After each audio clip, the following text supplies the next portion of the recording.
Hello again, my fellow Americans. This is your non-flying, wheelchair-riding, kiss-stealing, history-wielding patriot of the Uncanceled, and your host, Thunderduck.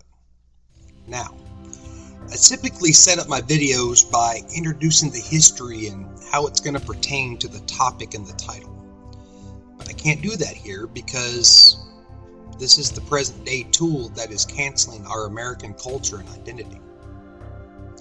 In America today, if you are white and you say, "I'm not racist," you're just in denial due to your white privilege and implicit bias. In America today, if you say two genders exist due to biological and reproductive science, you are 100 kinds of phobic and therefore screwed. But if you doubt global warming, you are a science denier. If you think abortion isn't killing human life, you're not a science denier.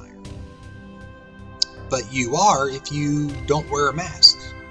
But you're not if you say genders can't be determined at birth. It's all about what is convenient at the time of your political history. Speaking of which, I think history deniers are our biggest problem as they try to rewrite it and we are told not to believe our lying eyes. You can say in America that Trump is an anti-Semite, but factually he gained 3 treaties with Israel and Arab countries and became the first person to recognize Jerusalem as the capital of Israel, given the Golan Heights as well. And he moved our embassy to Jerusalem and was given a couple of Nobel Peace Prize nominations. He's a horrible anti-Semite if that's the case, and Hitler would definitely be ashamed. You can say Trump wants to hold minorities down, but before the pandemic and any conspiracy theories you might have on the topic, he implemented the highly successful opportunity zones in inner cities across America, uplifting minorities, guaranteed funding for historically black colleges for a decade instead of going year to year, and gave the lowest unemployment numbers in history for every single minority group, all groups in fact, while getting millions off of government assistance. That's a very relaxed boot on the necks of minorities. You can say cops are hunting blacks, but on average, less than 20 unarmed black people are shot by cops annually, with nearly 700,000 officers on the street every day, 365 days a year. In fact, harassment or excessive force complaints across all races were less than 3,000 for the entire year of 2018, according to the FBI crime statistics. It gets confusing and is completely based on political approval and agenda. Now, listen closely. I want you to close your eyes. Go ahead, I'm not going anywhere. Close your damn eyes.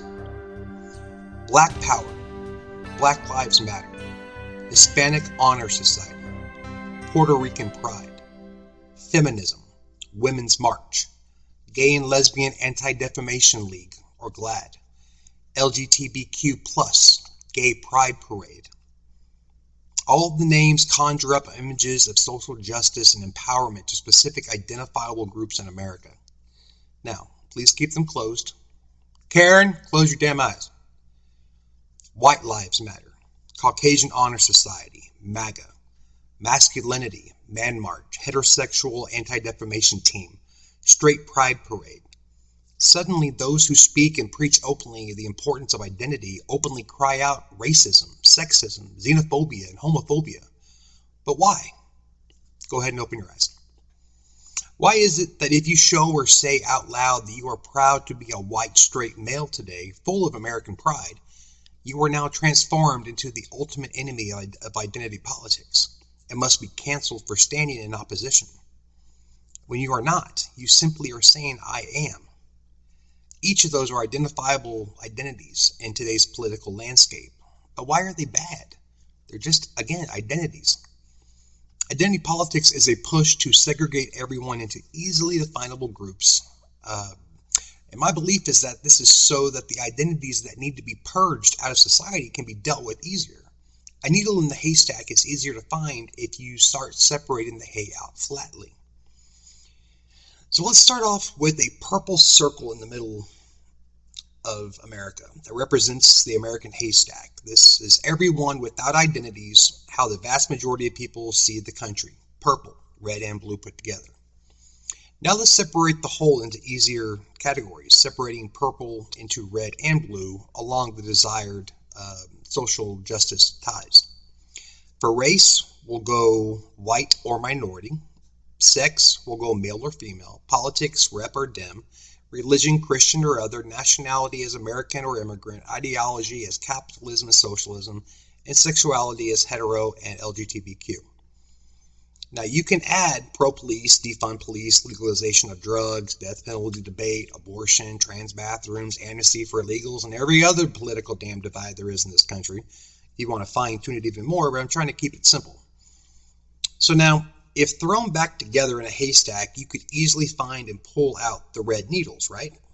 But wait, there's 7 different categories I mentioned, and not every one is going to be red or blue.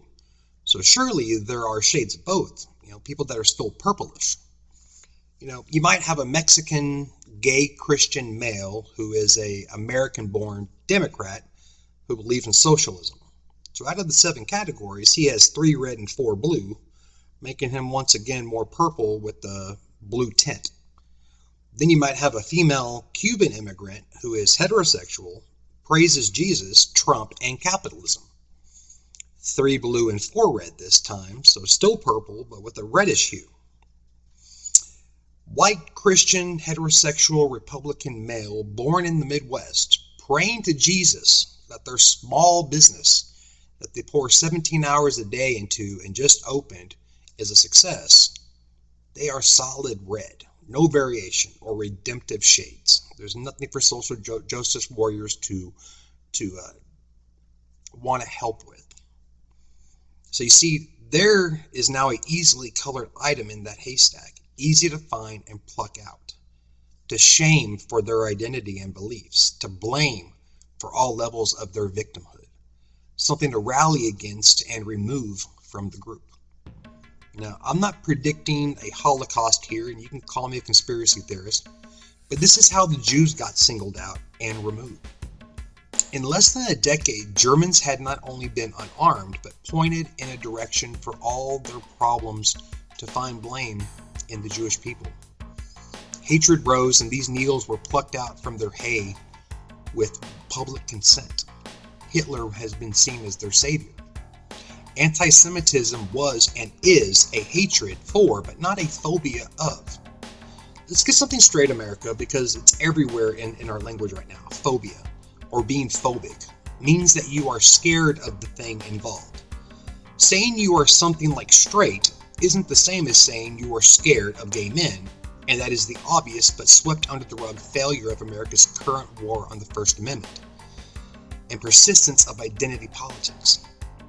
If I say I don't believe in something like puberty blockers for a 6-year-old, or that a 6-year-old playing dress-up is too soon to call the child transsexual, that doesn't mean I am scared of transsexuals and now transphobic any more than your denial of my beliefs makes you heterophobic or genderphobic. We never hear the counter-argument to these labels that the opposite phobias must be true. Equal and opposite is a scientific fundamental. I remember dressing up in my mom's clothes as a kid, and thank God I still have my balls and I have a son sitting in the next room. But that is the current game being played to silence dissent and alternate, if not traditional, views. From the ruling class to the sheep they herd from one burning field to another, just to keep our eyes off the butcher slowly gutting our friends while we flee to safety from the woke mob. It is a fact that America isn't perfect, but it is the least racist it has ever been, and most prosperous and generous nation for minorities than any other country in the world. Yet it is portrayed by most of the free press as a brutal, oppressive apartheid, as we elect minorities to all positions in government, including a black 2-term president and our first female vice president who happens to be black and a female. The press is tuned in and paid off to advance the story of victimhood, victims needing a hero cloaked in the Democrat platform of entitlements and their new word, equity, not equality. And the difference is very important, and you must understand it. Equality is what we used to shoot for. Equality is used for opportunity. Equity is now used for the outcome equality, removing responsibility, talent, and motivation from the offered opportunity you're now equally getting. because equality has largely been achieved, but because the left pushes victimhood and it has been kept at the forefront of political speech, politically the only leverage that the left has is promising an outcome now that is advancing through socialism and identity politics. Free college and student loan forgiveness paid for by everyone who didn't go or already paid their educations off. Reparations, free healthcare, which is 100% your taxes prepaying for it. It's not free. A Green New Deal to save the world from flooding, while liberals buy oceanfront homes with no preparations being made to save coastal cities in any state. Social requirements for hiring rather than experience, education, and talent. As a man living in a wheelchair every day with multiple sclerosis, I feel underrepresented in the NBA and the NFL. Talent and experience, you ask? Screw that. Can't you see I'm a victim of my circumstances? I should have the $1 million payday. The truth about Robin Hood is that he was a criminal regardless of his intentions.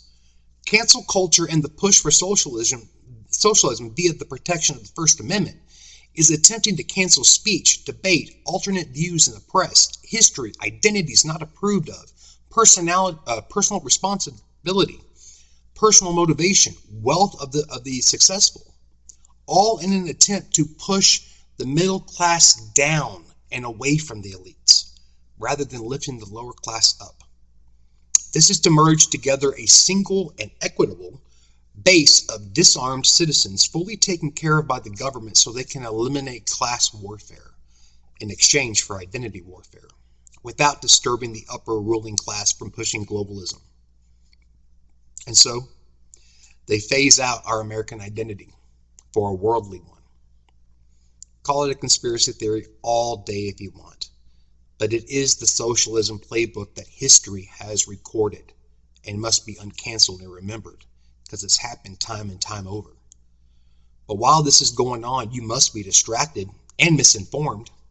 A narrative to capture your imagination while sharpening your desire for structural change in America. They've got to prepare you for this. But it's got to be something authoritative, and you must dismantle it as a practice for ending democracy. Ladies and gentlemen, boys and girls, pick one. Those are your choices.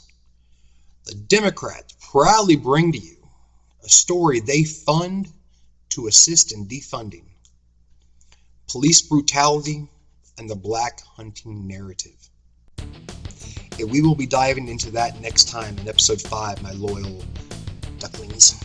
Yes, I just made that a thing. You're now ducklings.